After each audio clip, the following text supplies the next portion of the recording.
So a lot is occurring here and a lot to work through. So first, please like and subscribe this channel, give Examining Kubrick a chance, and with that out of the way, let us proceed. So is this a major defeat? Not really, but is it a defeat? Yes. Not too much, but again, some of this was inevitable.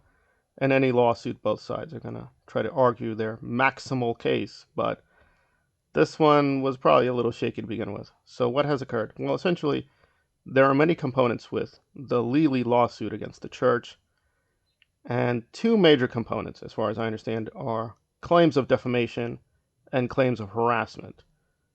And the judge is saying, well, you may not like it, I may not like it, but a lot of these statements and attacks on Lely fall under free speech, as well as there are problems that Lely is suing with the statute of limitation over. In other words, she could have sued earlier, but she's suing now and trying to bring in these past and prior statements. And the judge is saying, well, that may not count. Another problem is he's considering these things parody.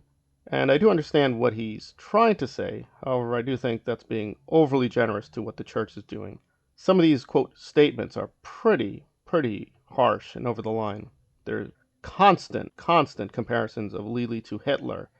And I have my own criticisms of Lely and what she's been doing with the Aftermath program, and so on and so forth. However, I don't think she's Hitler. They also kept charging her with supporting the R word through a lot of email accounts, Twitter, and other places. Constant, explicit, and subtle attacks on her. However, I found one little part of this fascinating. The judge is not throwing out all defamation cases. He's saying there are a few cases here where defamation does seem valid. For instance, in one case, and the details don't really matter, but essentially Scientology was charging that Lely was not paying a relative's medical bills and implying she's a very heartless person. Now, there the judge says, okay, that seemed to be a knowing lie and one said with malice and intended to destroy her character and obviously affect her business relationship. So that's going to be allowed in. They're not winning everything, but the judge is saying for a lot of this, the claims of defamation, those are gone at this point. Lely's lawyers could come back and say, okay, well, let's reframe it. Let's rephrase it. This is what we meant. This is what we said. This can be rethought later. However, at this point, he's saying, no, it's free speech. Again, it may be a little harsh. However, don't take it too seriously. You can't sue over that. Now, the more substantive issue of harassment, he says, okay, that's going to move forward. And presumably there, they'll provide a lot of documentation. And my major hope throughout this entire case has been that they can pull in a lot of documents from Scientology and verify things that at this point we can only speculate about. And if these documents are brought into the public record, they are now there in the public record forever, and they can be used for other lawsuits and or be reported upon. So that would be very valuable. That said, you can't say this is not a little disappointing because it does show that if you are going to sue the church, you have to be very careful and specific what the lawsuit is about. You can't just be expected to win because, oh, well, Scientology is evil. Maybe so, but that's not legally relevant. You have to have very specific causes for what the lawsuit is about and be very careful what you're specifying. So it's kind of this legalese argument, and I'll be very interested in how Zach reacts and what his thoughts are.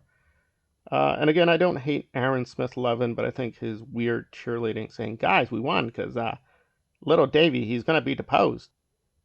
Right. And? Does he not understand how lawsuits work? I don't think Aaron is that stupid. I understand he's a cheerleader for Lely, but it's better that we're genuinely critical of what is occurring. So this is a minor defeat for Lely and her allies. Is it a defeat for anti-Scientology? No. Again, people doing this have different agendas. Some of this agenda may be helpful to other lawsuits and other victims, but I have to realize that Lely has her agenda. And again, some of this is depressing because it shows the church will have some leeway in attacking people, but the more substantive issue of fair gaming with stalking, that may prove costly to them. And if this lawsuit can really expose that, then it's still going to be very valuable. So it's a little disappointing. It is a minor defeat, but yes, it is a defeat, but not too bad. So that's where we stand now. And again, this is a tentative ruling. So hopefully they will revisit the issue.